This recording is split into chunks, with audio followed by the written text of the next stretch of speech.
Hi, it's Alaska Granny. I thought I would share with you today an article that I found in the news that I thought was very interesting. These are the types of articles that we need to be aware of so that we get our finger on the pulse of what's actually going on. It may just seem like a general article that you would skip past, but you really need to stop and pause and think, what are they trying to tell us? Is this a warning that we need to be prepared? The title of the article is, "Here's how much cash you need stashed if a national emergency happens." A national emergency? Why are we suddenly concerned with a national emergency? There's a election coming up next month. Do you think it has anything to do with that? I don't know. But it certainly gives me pause to stop and really look at what they're saying. What are they warning us? This is the type of information that as preppers we really want to pay attention to so that we know what's coming.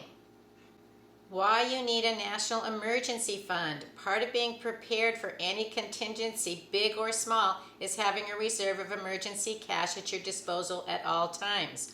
When you can't rely on accessing your funds electronically, you'll need some legal tender to buy food, gas, or other necessities.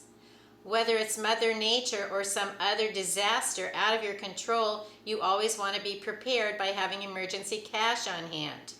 Banks and ATMs may not be up and running for days after a strong storm. I recommend clients have 3 to 5 days worth of spending money just in case.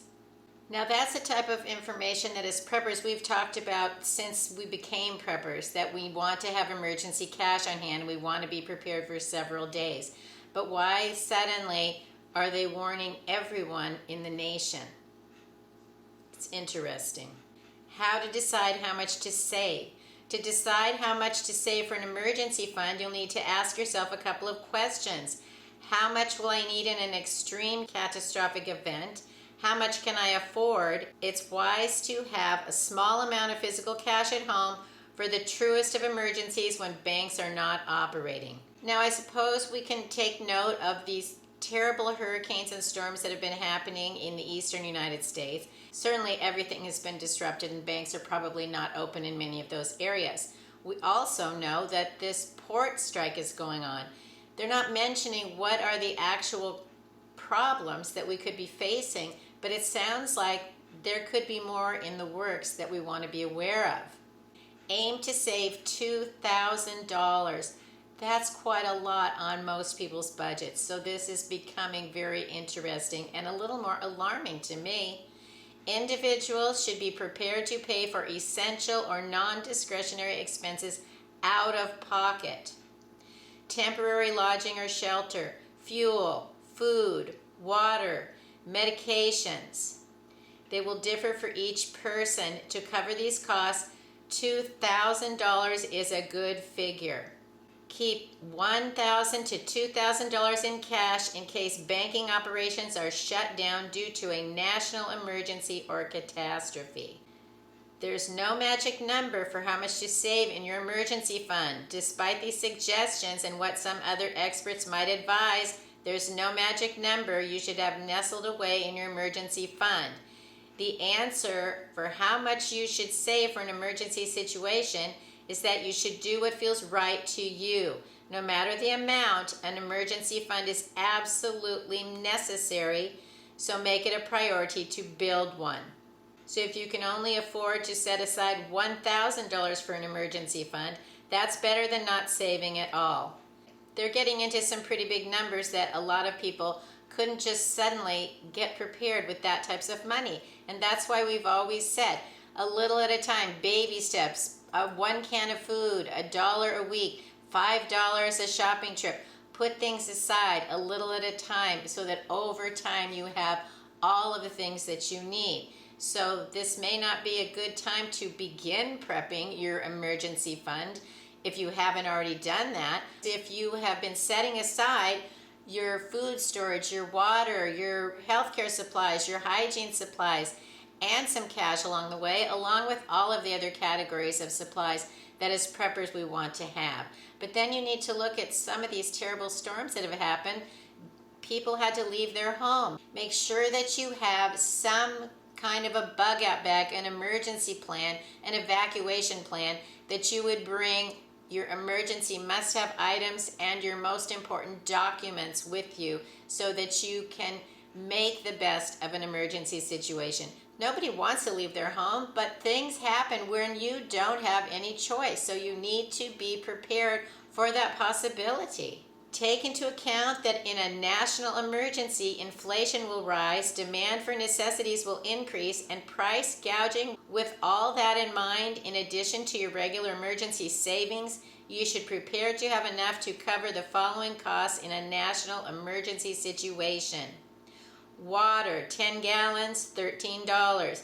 Gas, 20 gallons, $71. Portable solar generator, $150.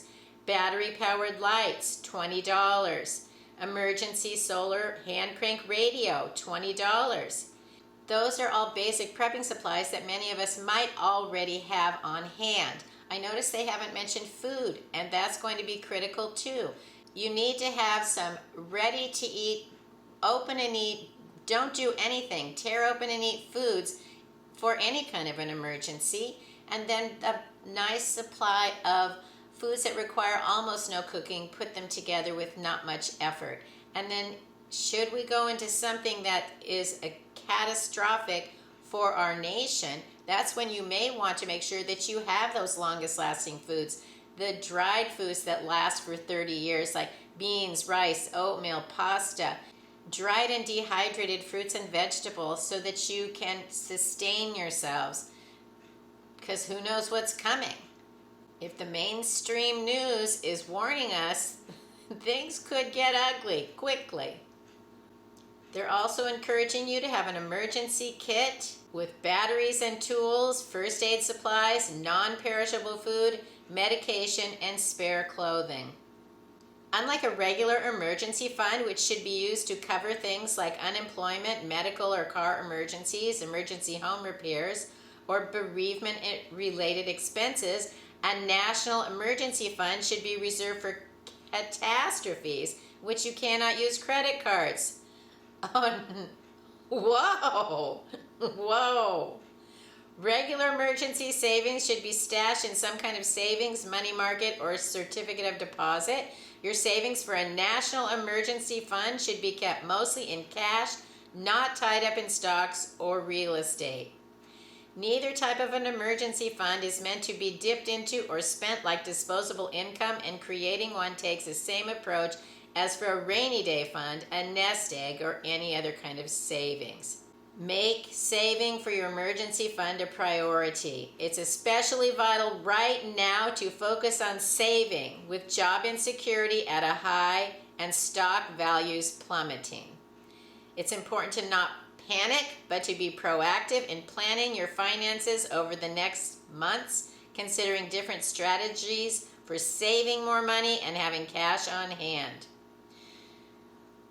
Is this getting your heart beating, your anxiety up?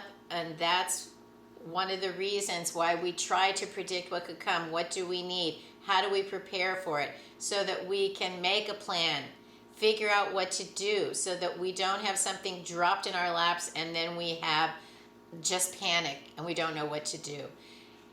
If you've been preparing, then you need to take this as a warning to make sure that you top off anything that you need and that you really pay attention to what's going on. I'm very concerned that just the regular mainstream media is warning us of a national emergency, that it could be dropped on us right away, and we need to prepare as quickly as possible. Many of us have been preparing, but this is still the opportunity to make sure that you top off those supplies and have those things you need.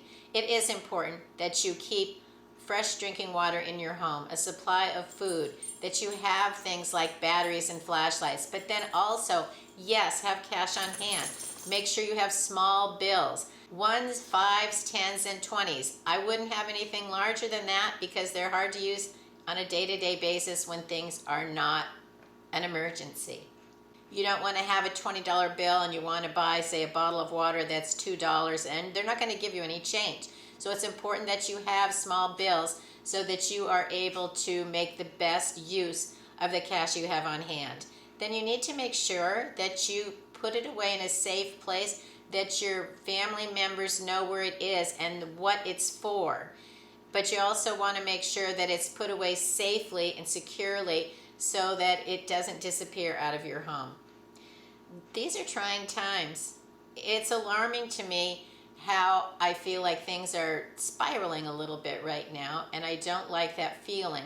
So when you see an article like this, we've all been through some terrible hardships in our lives, but we've been able to get through it because we're still here, we're still upright and going.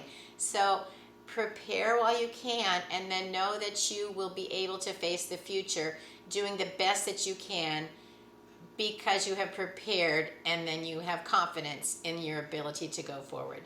Let us know in the comments below, what do you think about this National Emergency Fund? Do you think it's something that we really need to be concerned with? Do you think there's a threat of something coming around the corner? Only time will tell. I hope you'll like my video, share it, and please subscribe to the Alaska Granny channel.